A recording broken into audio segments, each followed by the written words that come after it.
উনি কেন বিদেশে? ওইখানে বসে বসে উনি দেশের জনগণকে জ্ঞান দিচ্ছেন, আপনারা এটা করেন না, আপনারা সেটা করেন না। আপনার জ্ঞান আমি শুনবো কেন? আপনার জ্ঞান আপনার জ্ঞান না শুনলে আমার নগদ লাভ। প্রত্যেকটা প্রত্যন্ত অঞ্চলে আপনি যান, আমি তো কিছু খোঁজখবর রাখি রে ভাই। গ্রাম অঞ্চলে আওয়ামী লীগ যে সমস্ত জায়গায় চাঁদাবাজি করতো সবগুলো এখন বিএনপির লোকজন দখল করে বসে আছে। তারা আমার বিদেশ বসে বলতেছে তোমাকে বহিষ্কার করবো, এটা করলে এটা করবো, এই নির্বাচন সহজ হবে না, কঠিন হবে। এই কথা তো গত নির্বাচনের আগে আওয়ামী লীগের সভানেত্রী বলছে, তো তার ওর কথা শুনবো? উনার এখন উচিত দেশে এসে পুরা দেশে ঘোরা। উনি ইংল্যান্ডের আরাম ছেড়ে দেশে আসতে চায় না। আগে বলা হতো যে ওনার বিরুদ্ধে মামলা আছে, ওনাকে জেলে ঢুকাই নিয়ে শেখ হাসিনা মাইরা ফেলাবে। এখন উনি কি বলবে? ব্যাখ্যা দেখ। আমি ওনার কাছ থেকে একটা ব্যাখ্যা জানতে চাই। উনি ব্যাখ্যা করবেন যে এই কারণে আমার জন্য দেশ নিরাপদ না। আমি না এই সরকারকে বলি আপনাকে, আমাকে এই সরকারটাকে একটু নন সিরিয়াস টাইপের গভর্নমেন্ট মনে হয়। They are not serious at all.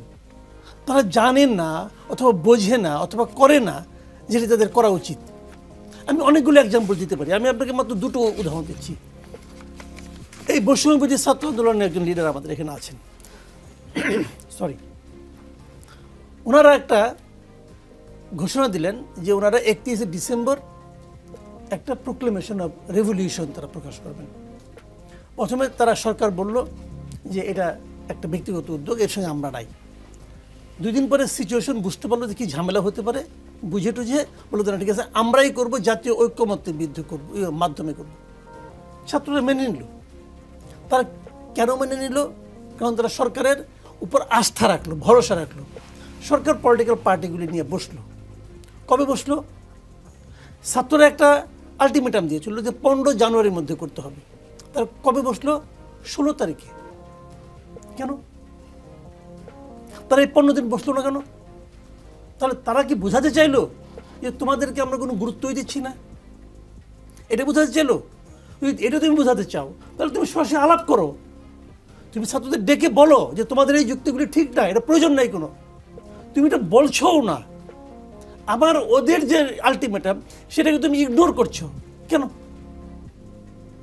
এই যে একটা আমি ধরলাম বৈষম্যবিরোধী ছাত্র আন্দোলন কেউ না, 10-12 জন লোক ধরে নিচ্ছি আমি, একদম উইক, আমি তাও ধরে নিচ্ছি হাইপোথেটিক্যালি, ওরা পাত্তা না দেওয়ার মতো তাও ধরলাম। কিন্তু এরা তো একটা দাবি তুলেছে। এই দাবিটা যদি এতই গুরুত্বহীন হলো তাহলে তোমরা কেন বললা যে আমরা করব? ওরাই করতো, পারলে পারতো, না পারলে না পারতো, দেখতাম মাঠে কি হয়। তুমি ওইটাকেও ভয় পাও, আবার থাপ থুপ দিলা, বিয়ে তুমি কিছু করলা না। আর যেটা সে করছে 16 তারিখে ওটা কিছু হয়েছে? হয়েছে কিছু? হোয়াটসঅ্যাপে মেসেজ পাঠায় আপনি আসেন। কেউ কেউ আসে, কেউ কেউ আসে না। এবং যারা আসে তারা কি বলে গেল? কোনো পথ দেখাই গেল? গেল না। তাহলে কি হলো? ওরা যে দাবিটা তুললো এই দাবিটাকে কোনো গুরুত্ব দেওয়া হলো না। কেন দিল না? মানে হলো এই সরকার, আমি যে বইয়ের কথা বলছি, তারা সিরিয়াস না, তারা কোনো বিষয়ের উপর সিরিয়াস না। এখন উনি হতে পারেন নন সিরিয়াস, এটা ওনার ব্যাপার, আমার কোনো আপত্তি নাই। কারণ ইউনুস সাহেব তো আগেও কিছুদিন আপনি দেখেছেন ওই যে আপনার নিউ এজের সম্পাদকের সঙ্গে একটা ইন্টারভিউ দিয়েছেন। ওই ইন্টারভিউর মধ্যে উনি বেশ সুন্দর করে গুছিয়ে গেছি বললেন যে উনি নিজেও এই জগতের লোক না, অন্য জগতের লোক, তবু আসছেন কেন, দেখি কিছু করা যায় কি না। তারপরে বললেন আপনার উপদেষ্টারা ভালো বোধে কাজ করে না। উনি বলতেছেন যে আমারই তো অনেক ব্যর্থতা আছে, ওনাদেরকে আমি কী করে বলি? তার মানে কি উনি নিজেই বুঝেন যে ওনার অনেক ব্যর্থতা আছে। তারপরে অন্য যাদেরকে নিয়ে আসছেন তাদেরও ব্যর্থতা আছে, উনি নিজে কিন্তু বুঝতে পারছেন। এতগুলি ব্যর্থ লোক একসঙ্গে হয়েছে কেন? দেখে কিছু করা যায় কিনা, মানে এক্সপেরিমেন্ট করবেন। উনি এক্সপেরিমেন্ট করেন বা ওরা ঘরে সারাদিন করেন, আমার কোনো আপত্তি নাই। দেশ ও জাতি নিয়ে তো ওনাকে এক্সপেরিমেন্ট করার কোনো অধিকার কেউ দেয় না। দেশ ও জাতি নিয়ে এক্সপেরিমেন্ট করার করছেন কেন? উনি প্রত্যেকটা জায়গায় এই কাজটা করছেন, সিরিয়াসলি কোনো কিছু নিচ্ছেন না। এবং এই শ্বেতপত্রের ক্ষেত্রেও একই কথা বলেছেন। এবং শ্বেতপত্রের দুরবস্থা দেখা আমার কাছে মনে হচ্ছে ওই যে সংস্কার কমিশন যেগুলি করছে ওগুলি নিয়ে উনি একই কাজ করবেন। উনি আসলে কি যে করবেন উনি নিজেও জানেন। আপনি মনে করছেন যে দেশ ও জাতি নিয়ে এক ধরনের এক্সপেরিমেন্ট চলছে। আজ বিএনপির ভারপ্রাপ্ত চেয়ারম্যান তারেক রহমান বলেছেন সামনে নির্বাচন এত সহজ নয়, আপনারা যত সহজ ভাবছেন, নেতাকর্মীদের উদ্দেশ্যে বলেছেন। তারেক রহমান কি কর্মীদের সতর্ক করলেন? মানে যদি সতর্ক করে থাকেন সেটা তো ডেফিনেটলি একটা স্মার্ট মুভ বা smart way of doing politics, নাকি তিনি কোনো ষড়যন্ত্রের গন্ধ পাচ্ছেন? কোনটা মনে হয়? তারেক রহমান সাহেবের মানে আমাদের চেঞ্জ দেখেছিলাম আমার বিবেচনায় আর কি। এর মাঝখানে আমার কাছে মনে হয়েছিল উনি অনেকটাই যেন আগের মতো নয়, একটু পরিবর্তন হয়েছেন এবং মানুষ কি চায় সেরকম করার চেষ্টা করছেন। কিন্তু ওনার সবচেয়ে বড় সমস্যা কি জানেন? ধরা যাক আমি একজন বিএনপির খুবই অনুগত লোক, বিএনপিকে ভালোবাসি, ধরা যাক হাইপোথেটিক্যালি। আমি যদি প্রশ্ন করি আমার নেতা বিদেশে কেন, উনি কি জবাব দেবেন? উনি কেন বিদেশে? ওইখানে বৈশা বৈশা উনি দেশের জনগণকে জ্ঞান দিচ্ছেন, আপনারা এটা করেন না, আপনারা সেটা করেন না। আপনার জ্ঞান আমি শুনবো কেন? আপনার জ্ঞান আপনার জ্ঞান না শুনলে আমার নগদ লাভ। প্রত্যেকটা প্রত্যন্ত অঞ্চলে আপনি যান, আমি তো কিছু খোঁজখবর রাখি রে ভাই। গ্রাম অঞ্চলে আওয়ামী লীগ যে সমস্ত জায়গায় চাঁদাবাজি করতো সবগুলো এখন বিএনপির লোকজন দখল করে বসে আছে।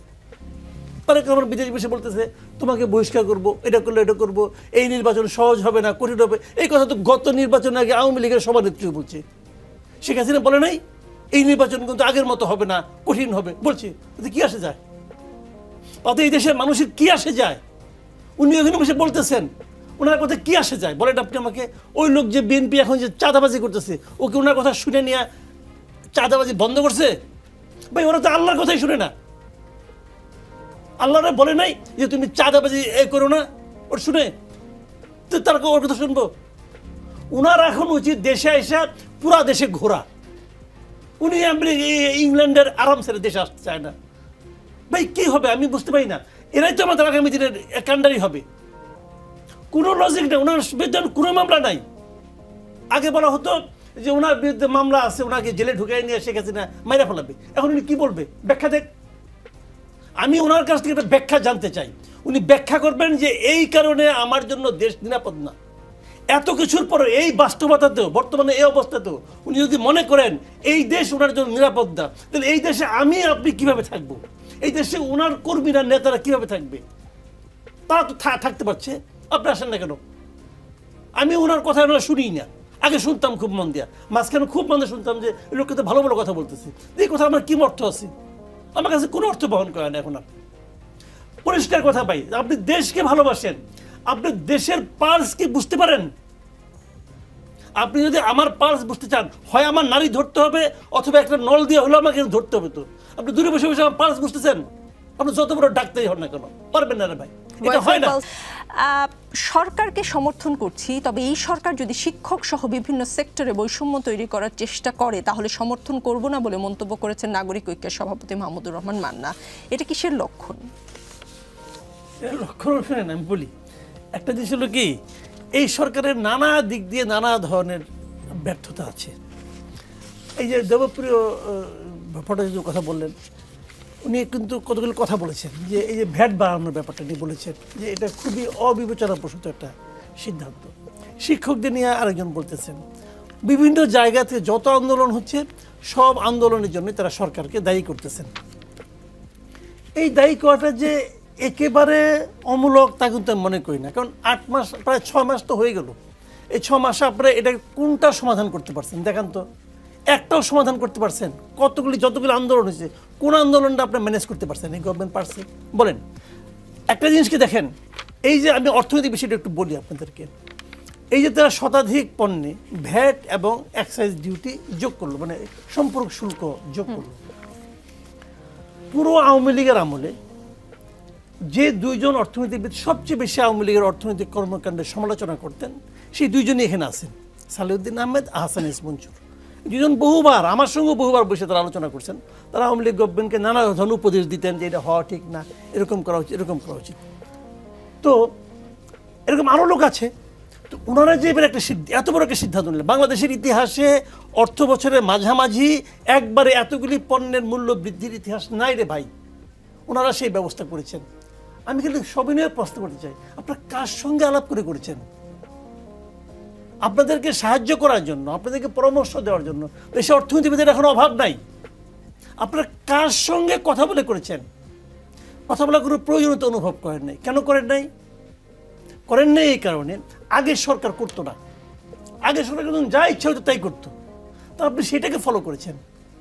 এই জন্য আগের সরকার যে করতো না করার সঙ্গে পরামর্শ, এই জন্য ওদেরকে আমরা স্বৈরাচারী বলতাম। কারণ আপনি তো মহাস্বৈরাচারী ভাই। আপনি বলেন, ব্যাখ্যা দেন। আপনি কেন কারোর সঙ্গে কথা বলেন না? আপনার তো কোনো ম্যান্ডেটই নাই। যদি বলেন ম্যান্ডেট না ছাত্ররা দিয়েছে, ছাত্ররা ম্যান্ডেট দেয় না। আচ্ছা বলেন, ছাত্ররা যখন আন্দোলন করে তখন যদি আপনি বলতেন যে তোমরা যে আন্দোলন করতেছ, এই আন্দোলন যদি সফল হয় তাহলে জেনারেল জাহাঙ্গীর আলমকে আমরা বানাবো স্বরাষ্ট্রমন্ত্রী, নূরজাহান বেগমকে বানাবো আমরা স্বাস্থ্যমন্ত্রী, কি বিধান রঞ্জন রায় পোদ্দার তাকে বানাবো মন্ত্রী। আমেরিকায় থাকে এক ভদ্রলোক, তার নাম কি ফারুকি আজম, তার আমেরিকা থেকে ডাইকে আইনা আমরা উপদেষ্টা বানাবো। যদি বলতেন ওরা আন্দোলন করতে, ভাই তুই কে, কে তুই, আমরা তোদের জন্য আন্দোলন করতেছি। এই যে উপদেষ্টা পরিষদ আছে এর 80% লোকের, 80% উপদেষ্টা এই আন্দোলনের সঙ্গে শারীরিক, মানসিক, অর্থনৈতিক কোনো সম্পৃক্ততা নাই। তারা একটা লাইন কথা বন্ধ কোথাও বলে নাই, এরা কেউ বলে নাই। তারপরে বলেন তারা উপদেষ্টা। একজন আছে লুৎফে সিদ্দিকী, ছিলেন, আর পারিবারিক ইতিহাস করে বুঝবেন এটা কে। তারে বানাইছে উপদেষ্টা, উপদেষ্টার পদমর্যাদা বানাইছে। কেন বানাইছে? উনার পছন্দ, উনি বানাইছে। তো এরা এই আন্দোলনকে ধারণ করবে? এরা ধারণ করবে না।